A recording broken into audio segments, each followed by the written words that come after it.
Ladies and gentlemen, it's your boy Don Franco. It's always a pleasure to be part of you on this channel.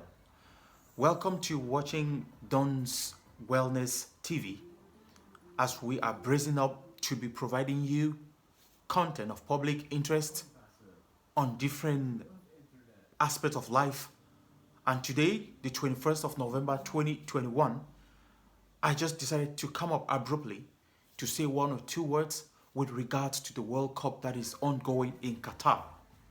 My focus and my interest today is the match that just ended behind me between Senegal and Netherlands, where Senegal was defeated 2-0. In fact, as an African, I feel so sad because the hope of the continent was placed on the shoulders of the Senegalese team this particular day. It's quite unfortunate that the Senegalese team lost this match in this way. The Senegalese team, from the beginning of this encounter, I had the impression that Africa has grown up. Because technically speaking, the boys gave their best on the first 45 minutes. But it seems that at the end of the day, their best was not enough for them to have victory as far as this particular match is concerned. But I have certain things that I want to address today as far as the continent of Africa is concerned and football. You see, football incorporates a lot of different dimensions. We have the technical aspect of it, we have the political aspect of it, we have the psychological aspect of it, we have the sociological aspect of it, and also the environment is very important. When you look so keenly, technically speaking, the Senegalese team is up to the task. It is undoubtedly true that these guys did their best as far as the technical aspect of it is concerned. They're young, they're resistant, they're resilient, and they are tactical as far as the positioning and the playing is concerned. In fact, they dominated the first half of the game. Now, when you look at the political aspect of it, I think I do not know much about the politics that surrounds the football in Senegal, but saying Cisse, being the son of Africa, who brought Senegal in 2004 during World Cup, coaching this team for a couple of years now. I think the political environment that surrounds this football team in Senegal is a good one because I see the son of Africa, and this should be an example for all other African countries to emulate. Now, talking about the psychological aspect of the game. This is typical of African football. So many of these children are not well managed as far as their psychology is concerned when they come into the pit of play. When you observe the way the Senegalese were playing from the beginning of the match, they were playing with a lot of energy, with a lot of psychological depress. Maybe because they want to prove, maybe because they want to do everything to win the match. Yo, guys, football is not won like that. You need to separate your different energies. Which energy are you going to use on your first 30 minutes of match? Which energy are you going to use on the last 15 minutes of the first half? Which energy are you going to use on the first 30 minutes of the second half? And which energy are you going to use on the last 15 minutes of the second half? You see, the difference between European national teams and African national teams is that they have psychologists who have successfully built the environment in the minds of the players. If you observe very keenly, big teams, even when you are winning them, they don't make mistakes. They keep calm and they play what they know. The problem with African teams is that at the last 15 minutes of regular time, they lose their positions because of pressure. We must score immediately. No, football is not played like that. Before you want to score, you should be able to defend well. Cameroon is still to play. Many other African countries are still to play. This mistake is going to repeat itself. We need psychologists in the national teams, people who are permanent to deal with this aspect in the minds of the African players. When you observe great teams, big teams, French, Italy, Belgium, England,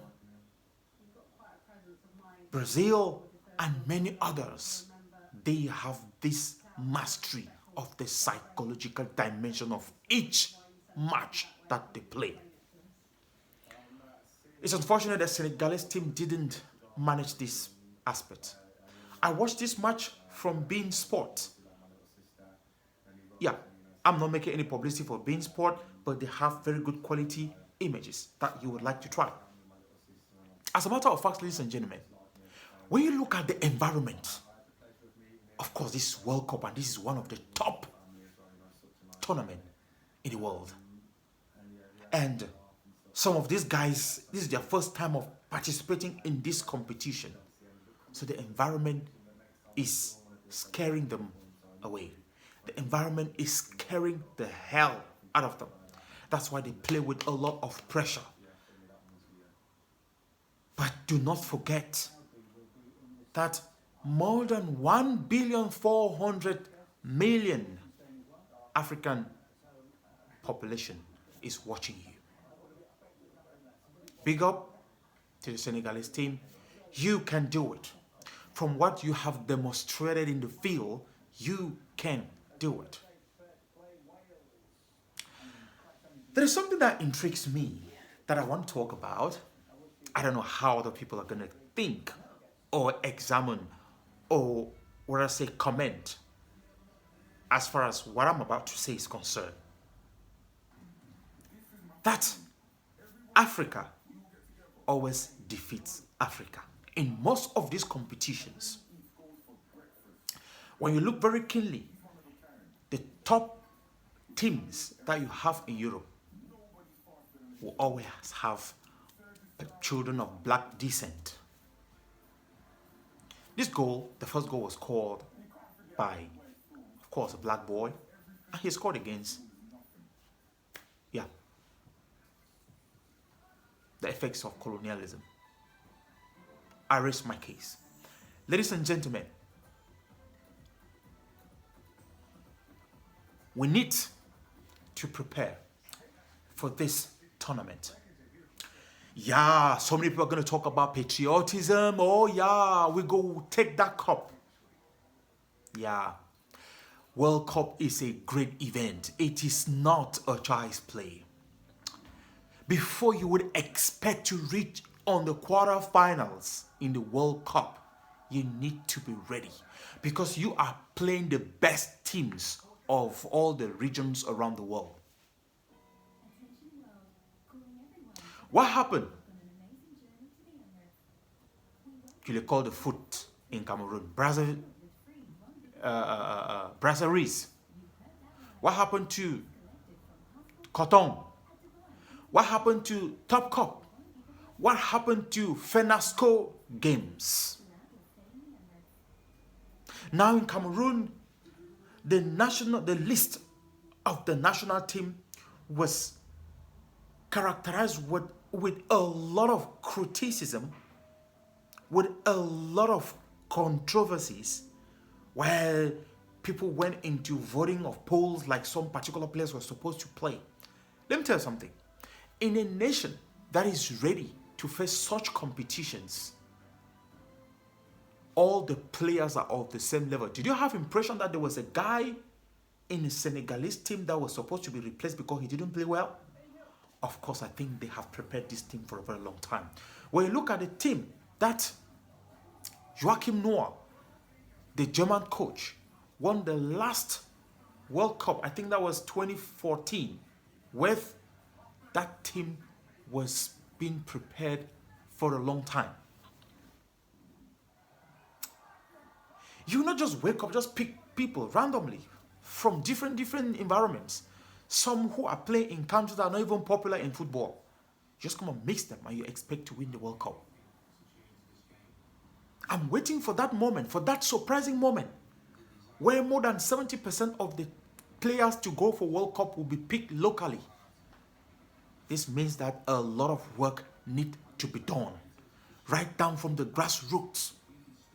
Children need to be given the opportunities to do what they can do best by selecting them right down from the grassroots.